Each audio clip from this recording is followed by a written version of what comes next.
Alrighty, welcome back everyone. We just talked about some of the upset bids, including one that came through with Kentucky getting a big time win over Ole Miss, and the Rebels got a lot to figure out. I can promise you that. But let's get to the rest of the top 25 teams. There were a number of big time games this past weekend, a number of teams that let teams back in it a little bit too much, and we'll get to that here in a second. But let's start with the number one team in the land. Well, not anymore, but they were going into this game. Texas gets a big time win over Mississippi State. It took a little bit to get this Texas team going, a number of self-inflicted wounds that likely can be fixed going forward, so I'm not overly worried about where Texas is. Obviously, did not have Quinn Ewers in this game. Arch Manning was awesome. 26 for 31, 324, 2 touchdowns. He was in full control all day. Really impressive win from that kid, but I think it's one of those things that Texas did not do a good job of sustaining drives with a couple of fumbles from Jaden Blue, a couple of false starts from guys that should not be giving you false starts. Frankly, it was Arch Manning trying to pull all the veterans along, then the veterans pulling Arch Manning along, which is the way that should have worked. But they get the win, they move forward. Mississippi State did a really solid job of kind of executing what we call the upset plan, got a number of long drives, controlled the ball, just couldn't put it into end zone. And Texas defense was just all over them. 6 sacks for this defense. Colin Simmons, another freshman that's just absolutely ridiculous on the defensive side of the ball. So a lot of guys to watch in this freshman class, obviously. But a big win for Texas. They get their first win in the SEC, and they keep moving forward. Sounds like Quinn Ewers will be back after the bye week against Oklahoma. And then you got Ohio State. We talked about Ryan Williams. There's plenty of time to talk about Ryan Williams going forward. Jeremiah Smith is just as good. He makes plays that I have never seen on the football field. 5 catches, 83 yards and a score. 2 just outright insane catches, and you're seeing one right there. This dude is absolutely special. They outgained Michigan State by 200 yards, 3 turnovers for Michigan State, dominated them on the line of scrimmage. This is what we saw, what we expected to see at least from Ohio State in this season, and they're executing. Obviously, did not play a gauntlet of a schedule going into this game, and Michigan State's not an elite team or the team that they're going to have to beat going forward in Oregon and Michigan, but at the end of the day, played a team with a pulse and absolutely dominated them. So really impressive stuff. I think you got Iowa next week, so it's about to get a little bit more interesting, and then you go to Oregon. So it's about to get real for Ohio State in a hurry. We'll see how they handle it. I think they're going to be more than fine, but definitely a big-time win. Now you move forward to the real meat of that schedule. And then you got a big their rival, Michigan, that really struggled in this one. This was a very, very weird game. One of those games that you realize just how little of a changeup that this Michigan team has. They had 86 passing yards on 18 attempts from Alex Orji. They got nothing. If they're going to run the ball, cool. They can absolutely win a ton of games if they're going to be able to do that the entirety of the game. There's no lead that's safe against this for this team. There's no lead that they can sit on and feel really good about. They were up 24-3 in the start of the fourth quarter. How do you let a Minnesota team back in? How is your defense not able to stop them and stonewall them the way you had been the first 3 quarters? Just really, really rough. And I think it's one of those things that shows you exactly who Michigan is. They're a team that's walking a very tight tightrope right now, and they're a team that's plenty capable of walking that and getting to the end undefeated. I don't think they will. If this is the way that they're going to be able to play, or they're going to play games going forward, which they don't have another option really, there's going to be a game that comes along where that team has that extra oomph that Minnesota didn't have. So I'm worried about this team going forward. Now, they do have Khalil Mullings, who went to absolute work in this game. 24 carries, 111 yards, 2 scores. This dude is just Blake Corum from last year, but frankly, he might be a little bit better. Remarkable player, and definitely one of those guys that is going to be a huge piece of what Michigan's, maybe the biggest piece of what Michigan's going to do going forward. And then you had a USC team that got off to a really rough start in this one. They were down 21-10 at the end of the first half, and then outscored them 28-0 the rest of the way. Wisconsin couldn't get anything going in the second half. 67 total yards of offense after looking pretty good in the first half, hitting a couple of deep balls, getting the run game going a little bit, and definitely kind of shocking this USC team just a little bit. But a big-time win for them. This was one of those games that you were looking at it saying, you just came off a really tough loss to Michigan. This is a team that's likely going to do things a lot of the same way that Michigan did them.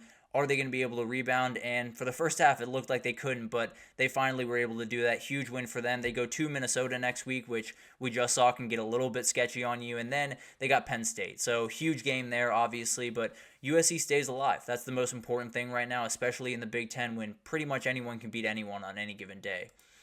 And then we had another ranked matchup that was aggressive. And it was one of those that really wasn't all that crazy going into halftime. I believe it was 14-13 going into halftime. Kansas State trailed 13-7, and Ollie Gordon looked like 2023 Ollie Gordon. And then it all fell apart. Oklahoma State got outscored 35-7 the rest of the way. Really good offensive game plan for Kansas State. Looked like the team that we'd seen the first couple of weeks, and frankly that I expect to see the rest of the way. 283 passing, 300 rushing. DJ Giddens had 187 yards and a score.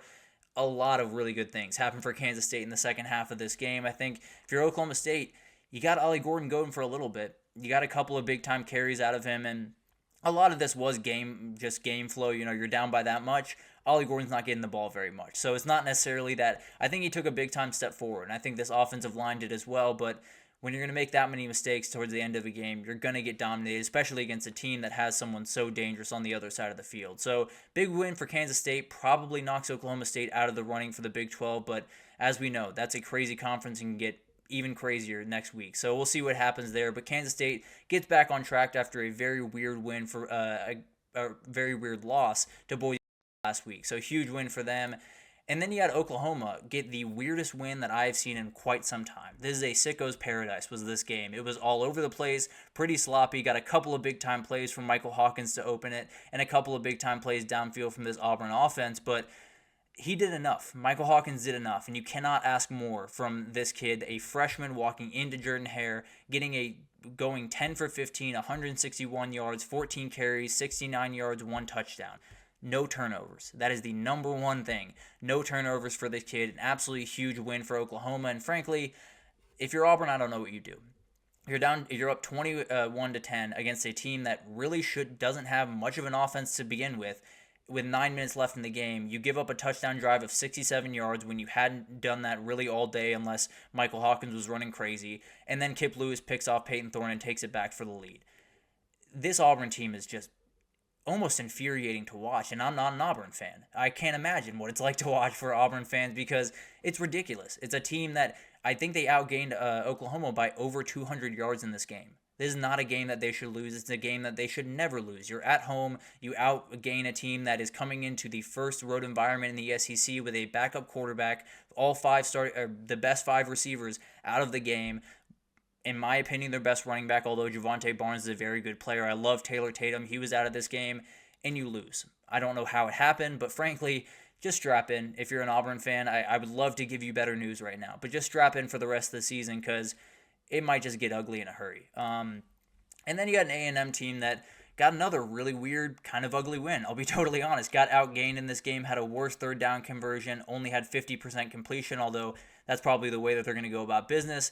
But they got 3 takeaways, and that was the difference in this game. Huge game from this defense, and did really what this defense pretty much become accustomed to doing, really handling a lot of teams and giving their team at least a shot to win, and they did enough in this one. I think this A&M offense does need to do better. There's no two ways about that. I think when you play those big-time games against Alabama, against Texas down the road, you have to be able to score more. Against Missouri this upcoming weekend, you have to be able to score more than this. There's no way you're going to be able to beat Missouri with 21 points. Maybe you will, and maybe I'll be eating my words in a week, but at the end of the day, they need more wide receivers to get the ball. Noah Thomas had over 100 yards, which is huge for this team, but no one else had over 25, and no one had over 2 catches. So they got to be able to get the ball out to more guys. They got to be able to get this passing game going a little bit more, although I know it's not going to be a mainstay of this offense. Give yourself at least a shot through the air, because right now you are not, and it's going to be really rough down the stretch of the season if you're not able to figure it out. Obviously, big-time win for them, handles business, moves on, and you got a big one against Missouri this upcoming weekend, which could change a lot of what I'm saying, but at the end of the day, this is a team that I'm a little bit worried about going forward. And now we got to talk about Ashton Jeanty. My God, this kid is incredible. He is an absolute superhuman. He's 5'9". Frankly, I've been trying to figure out a comparison. I've been trying to figure out a comp, and frankly, I don't even know if this one's all that good, but he runs like Todd Gurley with more physicality, and I don't know how that's possible. He is so incredible. He can hurdle over you. He can juke you in open field. He can run through your face. He is absolutely incredible. He is one of the best running backs I've ever seen on a college football field. I don't care that he played Washington State. I don't care that he hasn't played those big-time teams. When he did against Oregon, he tore them to pieces. And I got to be honest, I can only imagine what those NIL offers were from some other schools this past offseason. Not saying that I have any information, obviously, but at the end of the day, they had to be astronomical numbers. But 26 carries, 259 yards, 4 touchdowns, has had over 250 in 2 games, over 120 in the other 2, 10.3 yards per carry, 6 touchdowns against Georgia Southern, 3 against Oregon, 4 on Saturday.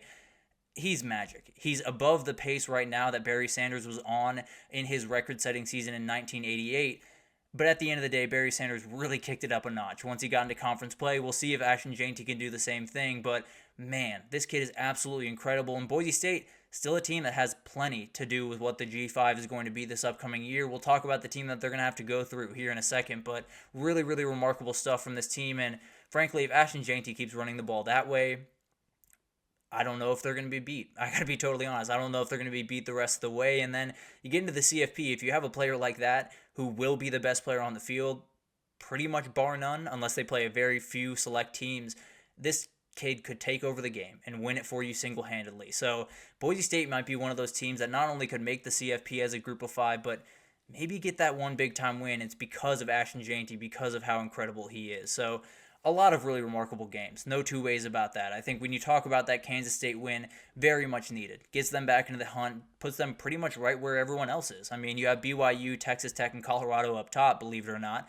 But at the end of the day, still plenty of time to play, and I think Kansas State is still the favorite in Vegas. So huge win for them. And then you got a number of other ones. I think when you talk about USC being able to shake off that early start from Wisconsin, absolutely huge for what this team is going to be going forward. So a number of big-time games, but let's take our last break here. And when we come back, we're just going to do a little bit of a whip around. All of the games that we haven't got a chance to get to throughout the first couple of segments, we'll get to in this last one. So stick with us, and we'll be right back with that.